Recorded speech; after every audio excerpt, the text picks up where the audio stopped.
नमस्कार विद्यार्थियों, मैं श्रीमती कांता कामरा, प्राचार्य, राजकीय कन्या महाविद्यालय कोटपुतली, आपको अर्थशास्त्र का प्रथम वर्ष का अध्ययन करवा रही हूँ। आज का जो विषय हमने चयन किया है आपका सिलेबस का, वो है मांग की लोच, इलास्टिसिटी ऑफ डिमांड। विगत वीडियो में हमने ये समझा था मांग का अर्थ क्या है, परिभाषा क्या है, मांग फलन क्या होता है, मांग अनुसूची कैसे बनती है, उससे हम मांग वक्र कैसे प्राप्त करते हैं और मांग वक्र की परिभाषा क्या होती है। इन सभी तथ्यों के बाद अब हमें यह अध्ययन करना आवश्यक है कि मांग की लोच क्या होती है, जिसे हम इलास्टिसिटी ऑफ डिमांड कहते हैं। मांग की लोच पर पहुंचने से पूर्व मैं आपको स्पष्ट करना चाहूंगी कि वास्तव में लोच होती क्या है। लोच की अवधारणा हेतु हम कोई भी फंक्शन ले सकते हैं, जैसे हम कह सकते हैं production is the function of cost, production is the function of cost.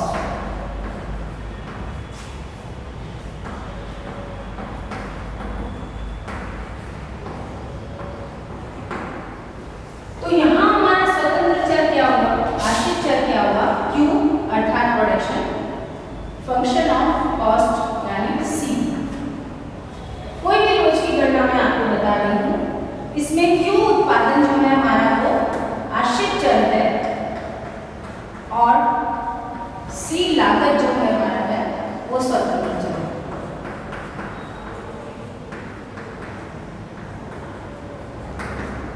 स्वतंत्र चर है। तो कोई लोच की जब हम परिभाषा करने लगते हैं तो हम यह कहते हैं लोच क्या होती है,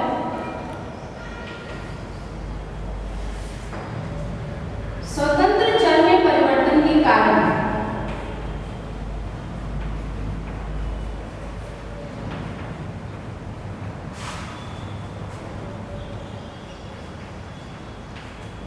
आश्रित चर में क्या परिवर्तन होता है।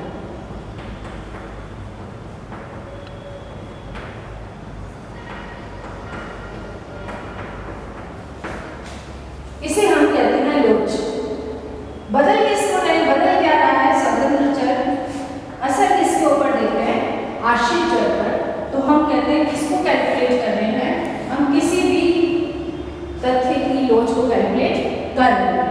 यदि मैं यहाँ कहूँ कि प्रोडक्शन और कॉस्ट के बीच में हम संबंध देख रहे हैं तो हम क्या करेंगे, हमारा आश्रित चर उत्पादन है और स्वतंत्र चर लागत है और उसकी लोच की गणना हम करेंगे कि उत्पादन की लोच लागत के संदर्भ में क्या होगी।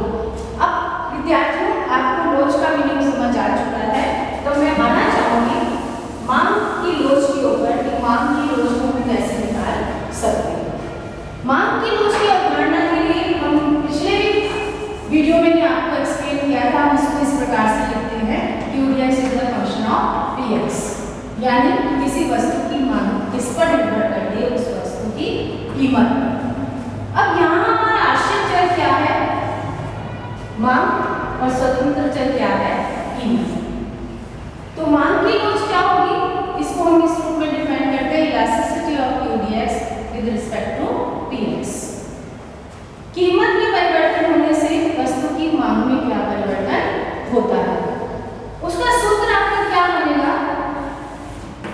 क्योंकि हमारा आश्रित चर क्या है, मांग है, और स्वतंत्र चर क्या है, कीमत है। मांग किस पर निर्भर कर रही है, वस्तु की कीमत। तो लोच हम कैसे प्रभावित करेंगे, वस्तु की कीमत में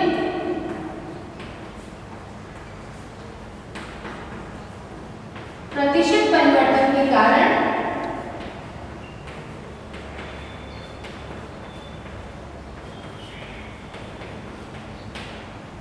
वस्तु की मांगी गई मात्रा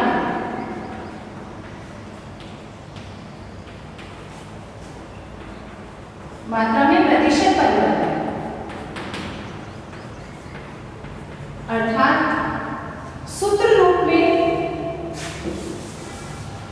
मांग की लोच बराबर है delta Q by delta QDX by QDX divided by delta PX upon PX multiply by 100 bye.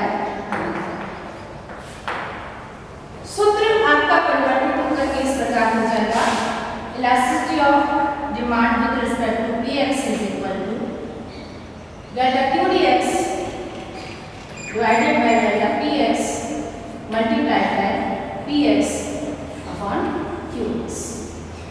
अर्थात जहां QdX आपका बताता है, जहां QdX बताता है वस्तु की मात्रा में परिवर्तन,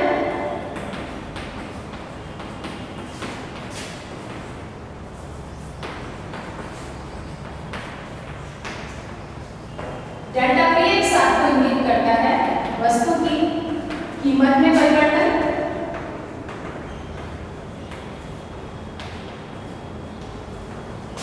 Px इक्वल टू वस्तु की कीमत और Qx इक्वल टू वस्तु की मात्रा। इस प्रकार मांग की रोज को हम इस सूत्र की सहायता से ज्ञात कर सकते हैं। इसको ज्ञात करने के लिए मैं आपको एक सुंदर सा उदाहरण देती हूँ। सपोज कीजिए कि हमारे पास में ऐसा मांग वक्र दिया हुआ है dt,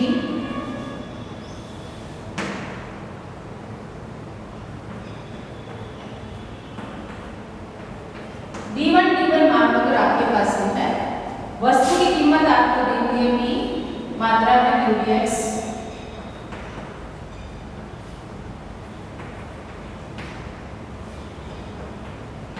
और आपसे ये कहा जाता है कि A से B बिंदु के बीच मांग की लोच की गणना कीजिए।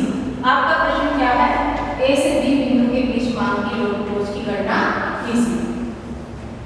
यदि मैं कहूं हमारा उदाहरण इस प्रकार से है Px Qdx A बिंदु, अभी आपको A बिंदु नहीं पता है, मांग की लोच के लिए हम दो पॉइंट्स लेके चल रहे हैं कि इनके बीच में लोच की गणना हमें करनी है। यदि Px आपका है 10, Qdx है 4, यदि Px आपके घट के 8 हो जाता है, Qdx सबकी जल्दी 6। Px आपके पास में 10 दिया हुआ है, Qdx आपकी 4 है, Px घट करके 8 हो जाती है, Qdx आपकी 6 है। तो ऐसी स्थिति में मांग की लोच की गणना कीजिए। हम कैसे करेंगे? इस सूत्र को काम में लेंगे, delta Qdx upon delta Px multiplied by Px upon Qx, और सूत्र को काम में लेते हुए हम मांग की लोच की गणना कर सकते हैं। हमने मांग की लोच की गणना इस सूत्र के अकॉर्डिंग की, डेल्टा के अकॉर्डिंग, तो हमारे पास में मांग की लोच क्या प्राप्त होती है? डेल्टा Qdx सूत्र लगाएंगे divided by delta Px multiplied by Px upon Qx। Delta Qdx हमारा क्या है? 4 से 6, 4 से 6 2 की वृद्धि। डेल्टा Px का मान हमारा क्या है? 10 से 8, कीमत में 2 की कमी। मल्टीप्लाइड बाय Px हमारा क्या है? 10, Qx हमारा कितना है? 4, और हमने क्या किया?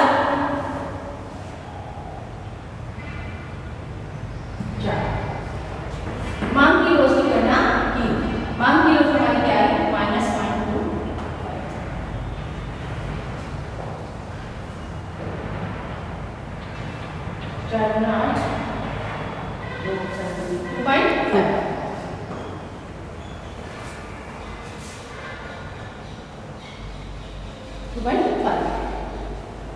इस प्रकार हम देखते हैं कि यदि हमारे पास में आंकड़े प्राप्त हो तो हम मांग की लोच की गणना कर सकते हैं। अब मैं आपको इस बात पे आने से पूर्व ये बताना चाहूंगी कि मांग की लोच की श्रेणियां क्या होती हैं। मांग की लोच की श्रेणियां क्या होती हैं? ये तो आपको ये पता चला कि किसी भी मांग वक्र पर हम लोच की गणना किस प्रकार से कर सकते हैं। यदि हमारे पास सूत्र है और डेटा दिए हुए हैं, आंकड़े दिए हुए हैं, तो हम मांग की लोच की गणना कर सकते हैं। विद्यार्थियों, आपके लिए ये जानना जरूरी है कि मांग की लोच की श्रेणियां कितनी होती हैं।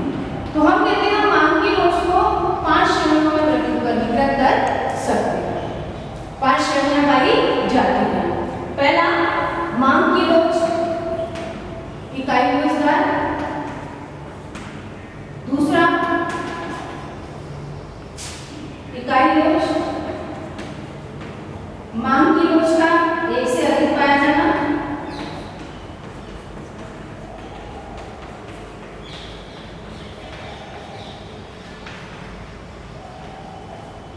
तीसरा हम कहते हैं मांग की लोच 1 से कम होना।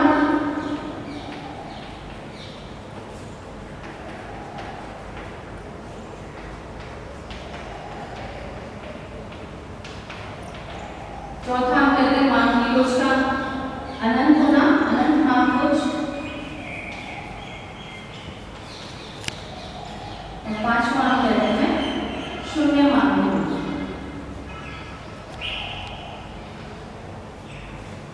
इस प्रकार मांग की लोच की श्रेणी को हम 5 वर्गों में वर्गीकृत कर सकते हैं।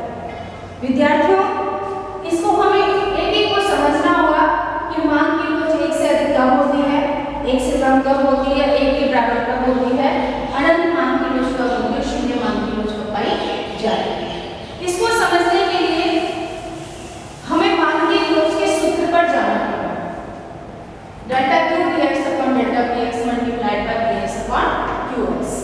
यदि मैं प्रथम बात करूं कि मांग की लोच इकाई के बराबर कब होगी, तो उसके लिए मैं आपको ये बताना चाहूंगी, यदि वस्तु की कीमत का आनुपातिक परिवर्तन,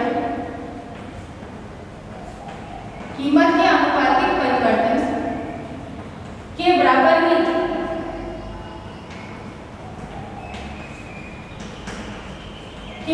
ही मांग की मात्रा में आनुपातिक परिवर्तन होता है, तो मांग की लोच क्या होगी, इकाई लोचदार पाई जाएगी। अर्थात delta Q dx is equal to delta px, delta px। इसका मतलब क्या है कि कीमत 10% से बढ़ रही है तो मात्रा 10% से घट रही है, तो हमारी मांग की लोच क्या होगी, 1 के बराबर पाई जाएगी। अर्थात वस्तु का कीमत का आनुपातिक परिवर्तन और मात्रा का आनुपातिक परिवर्तन एक जैसा होता है, तो मांग की लोच क्या पाई जाएगी, इकाई लोचदार पाई जाएगी। दूसरी स्थिति मांग की लोच का 1 से अधिक होना कब पाया जाता है, जब वस्तु की कीमत के आनुपातिक परिवर्तन की अपेक्षा मांगी गई मात्रा में आनुपातिक परिवर्तन अधिक मात्रा में पाया जाता है, तो हम कहते हैं मांग की लोच क्या होगी, 1 से अधिक पाई जाती है। अर्थात delta Q dx is greater than delta px। तो ऐसी स्थिति में क्या होगा, मांग की लोच क्या होगी, ग्रेटर देन 1। तीसरी स्थिति मांग की लोच 1 से कम होना। मांग की लोच 1 से कम कब पाई जाती, जब कीमत में प्रतिशत परिवर्तन की अपेक्षा मांगी गई मात्रा में प्रतिशत परिवर्तन अधिक मात्रा में पाया जाता है, यानी मांगी गई मात्रा में प्रतिशत परिवर्तन कम पाया जाता है, यानी delta Q dx is less than delta px, less than 1। मांग की लोच शून्य कब पाई जाएगी, जब कीमत के किसी भी परिवर्तन से मांगी गई मात्रा में परिवर्तन क्या हो, शून्य पाया जाए। प्राइस बढ़ रही है या प्राइस घट रही है, लेकिन ये मांगी गई मात्रा में कोई परिवर्तन नहीं हो रहा, तो हमारी इलास्टिसिटी और डिमांड क्या होगी, शून्य पाई जाएगी। मांग की लोच अनंत कब होगी, जब कीमत के कोई भी परिवर्तन नहीं हो रहा, लेकिन मांगी गई मात्रा में परिवर्तन हो रहा है। तो हम क्या करेंगे कि मांग की लोच जो होती है वो अनंत लोचदार पाई जाती है। अनंत लोचदार की स्थिति केवल हमें पूर्ण प्रतियोगी बाजार में नहीं दिखती है, क्योंकि पूर्ण प्रतियोगी बाजार का जो मांग वक्र हमें प्राप्त होता है वो अनंत लोचदार प्राप्त होता है। इस प्रकार विद्यार्थियों, जब भी आप मांग की लोच की श्रेणियों को लेना चाहते हैं, तो मांग की लोच की श्रेणियों को आपको 5 प्रकार से स्पष्ट करना होगा। मांग की लोच इकाई के बराबर, मांग की लोच इकाई से कम, मांग की लोच इकाई से अधिक, मांग की लोच अनंत लोचदार होना, मांग की लोच का शून्य पाया जाना। और ऐसी स्थितियों में को स्पष्ट इस प्रकार से किया जा सकता है। तो आपको ये आना चाहिए कि मांग की लोच की श्रेणियां क्या क्या पाई जाती हैं। आज हमने जो कुछ भी पढ़ा उसमें यह जानने का प्रयास किया कि मांग की लोच की गणना कैसे की जाती है, उसका सूत्र क्या है, और एक मांग के ऊपर हमारे पास आंकड़े हो, हम मांग की लोच की गणना किस सूत्र के द्वारा कर सकते हैं। मांग की लोच की विभिन्न श्रेणियां क्या पाई जाती है। अगला जो हमारा पॉइंट है वो इस बात को लेकर के है कि मांग की लोच की गणना की विधियां क्या है।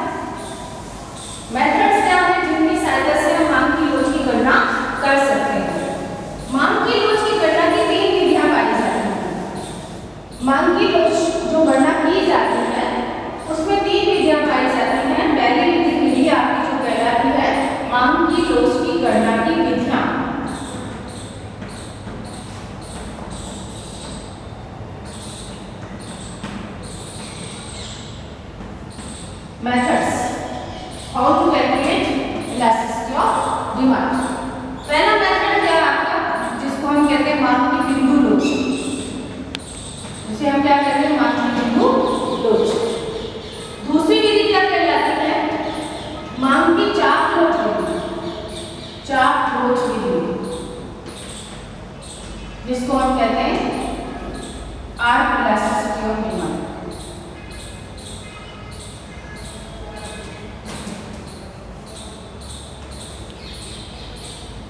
और तीसरी विधि हमारी क्या कहलाती है, पॉइंट इलास्टिसिटी ऑफ डिमांड।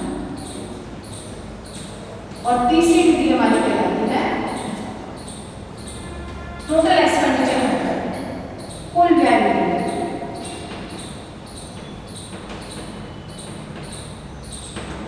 कुल व्यय विधि जिसे हम कहते हैं टोटल एक्सपेंडिचर मेथड।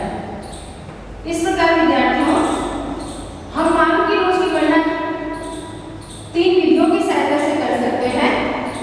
पहली विधि हमारी कहलाती है बिंदु लोच, जिसे हम पॉइंट इलास्टिसिटी ऑफ डिमांड कहते हैं। दूसरी विधि हमारी कहलाती है चाप लोच, जिसे हम आर्क इलास्टिसिटी ऑफ डिमांड कहते हैं। और तीसरी विधि हमारी कहलाती है कुल व्यय विधि, जिसे हम टोटल एक्सपेंडिचर मेथड के नाम से जानते हैं। इन तीनों विधियों का इस्तेमाल करके हम किसी भी अर्थव्यवस्था में मांग की लोच की गणना कर सकते हैं। सबसे पहले मैं आना चाहूंगी मांग की बिंदु लोच। मांग की बिंदु लोच, मांग की बिंदु लोच क्या होती है और क्यों इसकी आवश्यकता पड़ती है, इस संदर्भ में मैं आपका ध्यान आकर्षित करना चाहूंगी। बिंदु लोच क्या है कि जब कीमत का प्रतिशत परिवर्तन बहुत मामूली होता है, जब कीमत का प्रतिशत परिवर्तन बहुत मामूली होता है और उसको हम अलग से डिफाइन नहीं कर सकते, तो ऐसी स्थिति में मांग वक्र के किसी बिंदु पर हमें मांग की लोच की गणना करनी पड़ती है। सपोज कीजिए मैं आपको यहाँ पे डिमांड का बनाऊं और आपको ये कहूँ कि कीमत का प्रतिशत परिवर्तन जो है वो बहुत कम है, और ऐसी स्थिति में आपका मांग की लोच की गणना इजी है। जैसे हम कहें कि एक रेफ्रिजरेटर की कीमत 9,500 रुपये है और वो घट करके 9,498 रुपये हो जाती है, तो मांग की लोच की गणना इजी है। तो ऐसी स्थिति में कोई इम्पैक्ट उपभोक्ता पर नहीं पड़ता है। जहां वो 9,000 रुपये खर्च कर सकता है, 2 रुपये के लिए वो मांग को प्रभावित नहीं करेगा। ऐसी स्थिति में जो लोच की गणना की जाती है वो मांग की बिंदु लोच कहलाती है। सपोज कीजिए कि आपके पास में ये D1 मांग वक्र बना हुआ है और इस पर आपको ये कहा जाता है कि मांग की बिंदु लोच की गणना कीजिए। तो हमें मांग वक्र से विभिन्न बिंदुओं पर लोच की गणना करनी है।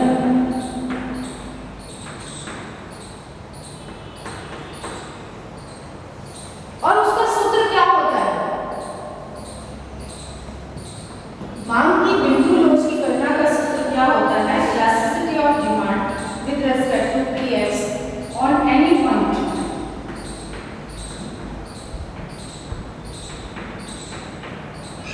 इज इक्वल टू उस मांग वक्र पर, ऑन एनी पॉइंट, उस मांग वक्र के किसी भी बिंदु पर यदि हमें मांग की लोच की गणना पॉइंट इलास्टिसिटी ऑफ डिमांड की मेथड से करनी हो, बिंदु लोच की विधि से करनी हो, तो उसका सूत्र क्या होता है, उस मांग वक्र पर लोअर लिमिट, उस बिंदु पर lower limit divided by upper limit. सूत्र क्या होता है, lower limit divided by upper limit, अर्थात उस मांग वक्र की निचली सीमा, उस बिंदु पर निचली सीमा विभाजित की जाए उस मांग वक्र पर ऊपरी सीमा, lower limit divided by upper limit. और इस प्रकार से विभिन्न बिंदुओं पर इस सूत्र को काम में लेते हुए हम मांग की लोच की गणना कर सकते हैं। जैसे मैं ये कहूँ कि आपको ये कहा जाए किसी बिंदु पर मांग की लोच क्या होगी, तो ऐसी स्थिति में आप लोच की गणना कैसे करेंगे। सी बिंदु पर अगर आपसे कहा जाता है कि पॉइंट इलास्टिसिटी को कैलकुलेट कीजिए, तो वो किसकी बराबर होगी, सी बिंदु पर इलास्टिसिटी ऑफ डिमांड किसके बराबर होगी, सी पॉइंट पर lower limit divided by upper limit.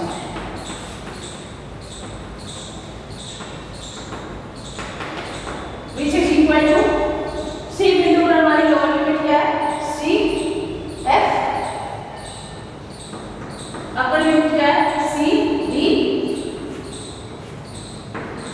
और डायग्रामेटिकली हमें देखना होगा CF is equal to CD।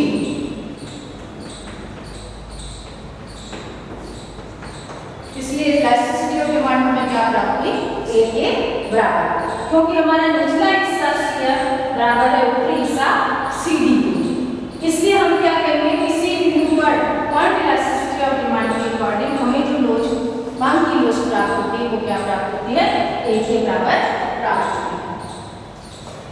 इसी प्रकार यदि हम कोई A पॉइंट पर इलास्टिसिटी ऑफ डिमांड क्या होगी, एक बार हम कैलकुलेट करें तो हमारे पास में क्या प्राप्त होता है, lower limit AF upper limit AD, और हम जानते हैं AF is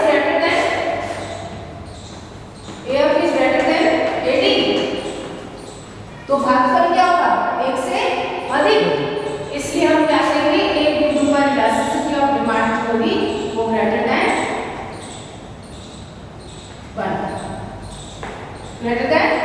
होगी। एक बिंदु पर मांग की लोच क्या होगी, इकाई से ज्यादा लोच दर पाई जाएगी, क्योंकि AF डिवाइडेड बाय AD हम करते हैं तो AF बड़ा हिस्सा है और AD जो है वो छोटा हिस्सा है, इसलिए जो भागफल प्राप्त होगा उनमें 1 से अधिक प्राप्त होगा। इसलिए हमारी मांग की लोच क्या होगी, 1 से अधिक पाई जाएगी। इसी तरह से यदि हम E पॉइंट पर आते हैं, E पर क्या स्थिति है, E बिंदु पर लोच किसके बराबर है, लोअर लिमिट पर अपर लिमिट के अनुसार EF divided by FD, ED, और हम जानते हैं EF is less than ED, इसलिए जो भागफल प्राप्त होगा वो 1 से कम प्राप्त होगा, तो इलास्टिसिटी क्या होगी, 1 से कम। इस प्रकार विभिन्न बिंदुओं पर हम लोच की गणना कर सकते हैं। F बिंदु पर क्या स्थिति होगी, F बिंदु पर यदि हम बिंदु लोच की गणना करें तो स्थिति क्या होगी, F बिंदु पर लोच क्या होगी, लोअर लिमिट क्या है, 0। मांग वक्र की F बिंदु पर लोअर लिमिट क्या है हमारी, 0, और अपर लिमिट क्या है हमारी, FD। किसी संख्या को यदि हम 0 से विभाजित करें, किसी जीरो में यदि किसी संख्या का भाग दें तो भागफल क्या आएगा, 0। अतः F बिंदु पर हमारी लोच क्या होगी, 0। इसी प्रकार यदि D बिंदु पर हमें गणना करनी हो तो D बिंदु पर क्या स्थिति है, लोअर लिमिट है हमारी सारी DF, लोअर लिमिट क्या है हमारी DF, अपर लिमिट क्या है हमारी 0।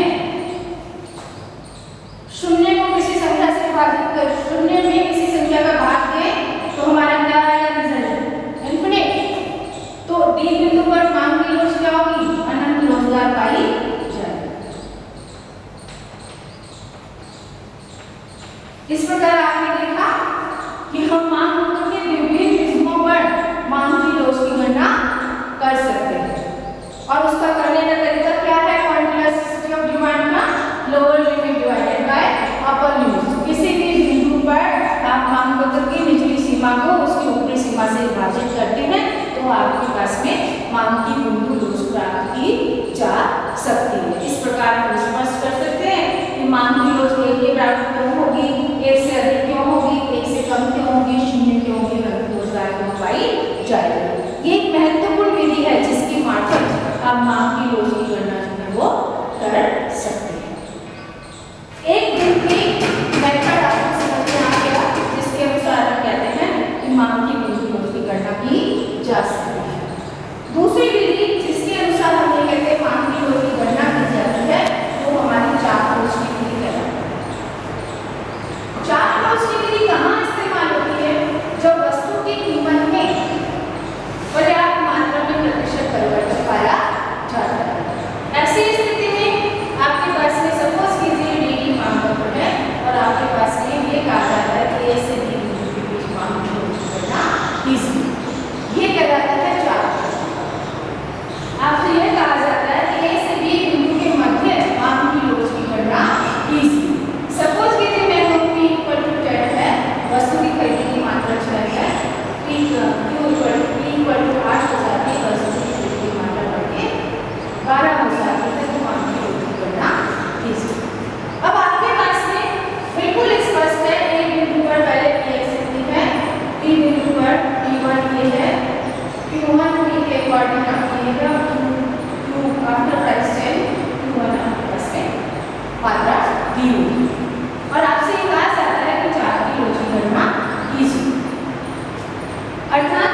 यदि कीमत 10 है, यदि की मात्रा आपकी 6 है, कीमत परिवर्तित होकर के 8 हो जाती है, यदि ये मात्रा बढ़ के 12 हो जाती है, तो मांग की लोच की गणना कीजिए। ऐसी स्थिति में जो सूत्र काम में लिया जाता है वो 4 की लोच का जो सूत्र है वो इस प्रकार से प्रकट किया जा सकता है, इस प्रकार से प्रकट किया जा सकता है।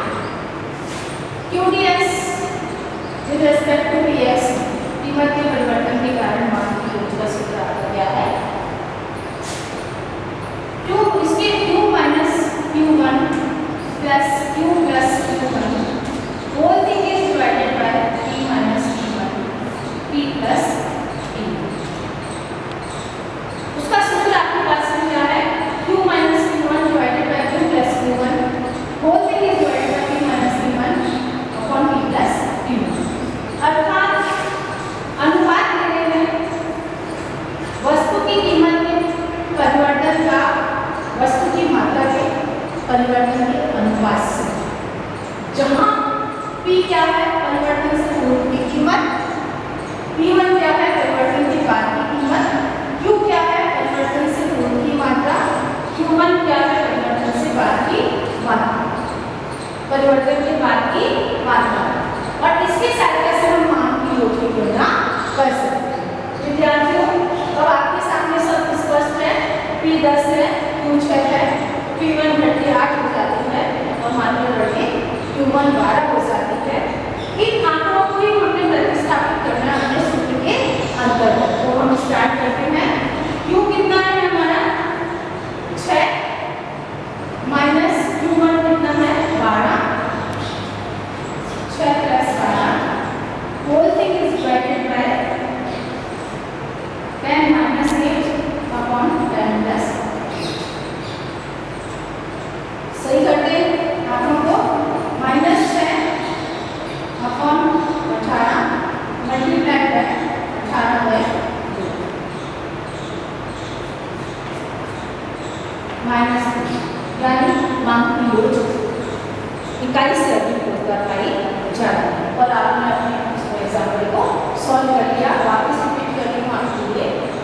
आपके पास में कीमत और मात्रा में कॉम्बिनेशन डालते हैं। Q आपकी 6 थी ओरिजिनल, परिवर्तन के बाद माइनस 12 हो गई, 6 प्लस 12 डिवाइडेड बाय पहले कीमत आपकी 10 थी, घट करके 8 हो गई, 10 प्लस 8। सूत्र को समायोजित करते हुए minus 6 18 multiply by 18 upon 2 cancel किया आपने, 18 से 18 कैंसिल और आपके पास में जो आया हुआ है -3। इसलिए चाप विधि के अनुसार यदि हम गणना कर रहे हैं तो मांग की लोच क्या पाई जाएगी? इकाई से इकाई जा रही है, उसका गुणांक हमें -3 प्राप्त हो जाएगा। इस प्रकार आप आठ मेथड को काम में लेते हुए मांग की लोच की गणना कर सकते हैं, जहां आपको अंतर बिल्कुल स्पष्ट रूप से दिखाई देता है।